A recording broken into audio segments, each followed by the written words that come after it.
في الفيديو ده هعرفك تقدري تعملي تورته بدون ما تقسميها من النص وتحشيها كريمه، كله في وقت واحد، وهتدخل الفرن بالكريمه. وطريقتها سهله جدا وبسيطه، ويعملها اي حد مبتدئ. ان شاء الله تعجبكم. شوفوا الوصفه معايا وطريقه الكريمه وطريقه الحشو، وان شاء الله الفيديو يعجبكم. نيجي بقى هنا المقادير الجافه. عندنا كوبايه ونص من الدقيق الابيض، وعندنا نص كوبايه من الكاكاو، اهم حاجه يكون كاكاو نضيف. هنضيف هنا معلقتين من البيكنج باودر ورشه من الملح.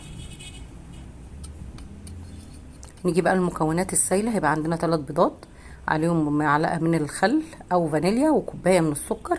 وهنيجي نضربهم كده لغايه ما لونهم يفتح. هنيجي بقى هنا للسوائل. هيبقى عندنا كوبايه الا ربع من الزيت على كوبايه من الميه، وناخدهم نغليهم على البوتاجاز. وهنبدا ان احنا هنا نخلط الخليط اللي هو الدقيق مع السكر والبيض. هيبقى تقيل معانا شويه، بس ان شاء الله لما نضيف الخليط السائل هترجع الكيكه زي ما انتوا عايزينها. هنضيف هنا معلقه كبيره من الكاكاو من القهوه سريعه الذوبان، وهقلب بقى كده زي ما انتم شايفين. ما تقلقوش، الميه السخنه دي بتخلي الكيك يطلع حلو جدا.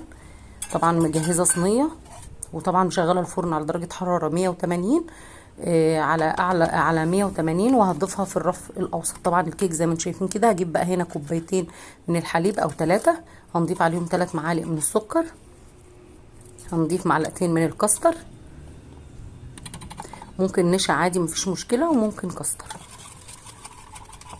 ونغليهم بقى على البوتاجاز. انا عايزاها سايله كده ما تبقاش تقيله، لان طبعا لسه هتغلي في الفرن.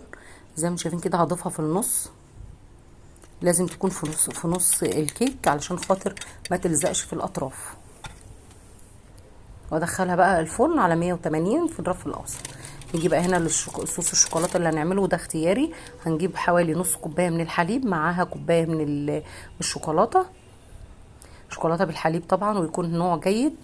زي ما شايفين كده هقلبهم كده مع بعض، وهضيف لهم سنه من الزبده. بس طبعا الفيديو فصل. طبعا الكيك عايزه اقول لكم لازم نسيبها تبرد تماما تماما، لان لو احنا قلبناها وهي سخنه، طبعا الكريمه هتطلع بره وهي هتبهدل الدنيا. فلازم ان احنا نسيبها لحد ما تبرد خالص وبس كده. طبعا زي ما انتم شايفين عايزه اقول لكم ان هي طلعت تحفه جدا. بس اهم حاجه ناخد بالنا ان الكاكاو يكون خامه جيده او نوع جيد. الشوكولاته اللي هنسيحها برده تكون نوع نظيف وبس.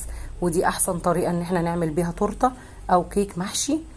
طريقته سهله زي ما انتم شايفين. يا ريت لو حد جربها في الكومنتات يا ريت يقول لنا، او بطريقه تانية برضو ممكن نستفيد من بعض. وكل سنه وانتم طيبين، والسلام عليكم ورحمه الله وبركاته.